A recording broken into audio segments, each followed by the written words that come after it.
kinds of, insights, metrics have you seen, the teams that you're working with at Cortland really embrace and be excited about and say, like, thank you, Brad, for providing me with this information?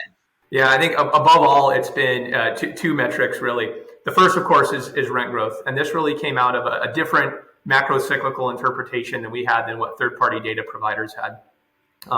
Back in 2019, as we approached the coronavirus pandemic, and then, of course, the need to think about what the recovery from the pandemic would look like. And so the need to test all these different go-forward assumptions in order to quantify a go-forward view. So within that context, of course, rent growth is critical. Obviously, rent growth is a critical estimate when it comes down to underwriting models and actually looking at a specific investment.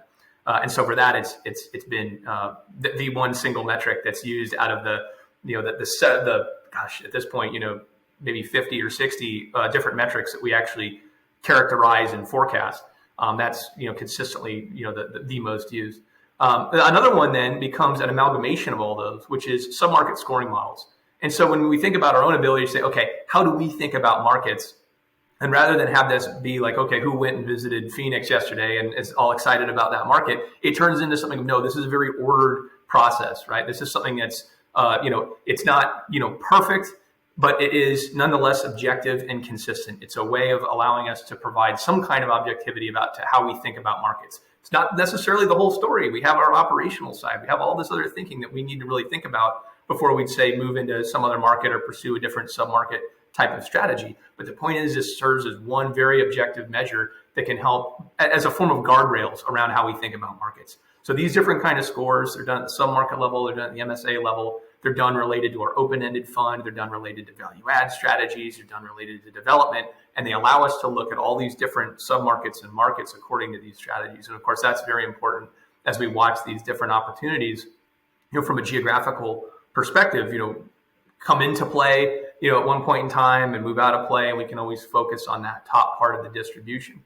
And then, of course, it's worth underscoring that all of this is done with our own projections, with our own view about where we think the overall economy is going, where we think multifamily is going, and how we can design models that will reflect, our internal analytics as well, our internal operational data on a go-forward basis.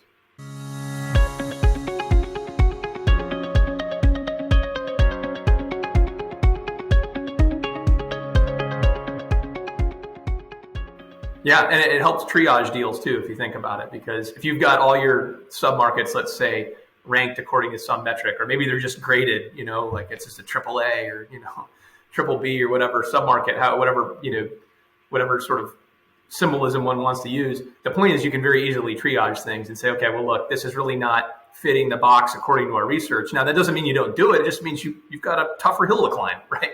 And so people can take that metric and go, okay, well, this, no, I'm going to abandon that, or yes, I'm going to continue to pursue this one. And then we can think, the area where this really becomes important too is not so much, it is of course important at the individual investment level and as we're growing our concentration in different markets, but as we think about just overall business planning, right? Where are we going to, what new market are we going to enter? What market that are we currently in we really want to expand in? And the research models are going to inform that. And that becomes critical if we think about how the business itself is going to grow, where we need to end up hiring people, what other resources we might need because of the kind of scale that we're projecting we should be aiming to achieve in a specific geography. Yeah. And I think, what we hear a lot is, you were just talking about kind of business priorities at a very high level, as well as maybe, team by team, market by market, deal by deal level. And we talk so much about kind of resource allocation and really just capital allocation, right? Where the dollar's going. But for a lot of, our clients, it's really about time allocation. Where are you as a firm, as well as you as an individual, going to spend your time? And you need, as you said, ways to triage, ways to prioritize. And that's an area where I think having a robust set of data inputs as well as a team to analyze them, in the right way. Yeah, I would definitely agree with you. And not only that too, once you have all this, once you have a data system built out, you can get into a lot of automated processes. So we're starting to do more and more underwriting, at our corporate headquarters location as opposed to out in the field. just because so much information is in data now, it can now be done by people who are far more technical and can do a lot more fancy things in Excel and other software than what people who are close to the real estate can do. Obviously, there's still boots on the ground. People are visiting every asset, walking units, and this kind of thing.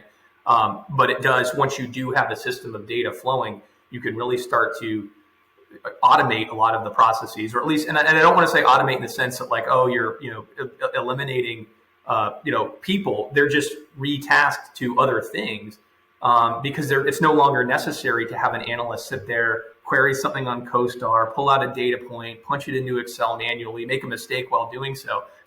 You don't need to do that anymore because everything can live within your own system. Data moves a lot faster than people. That's definitely.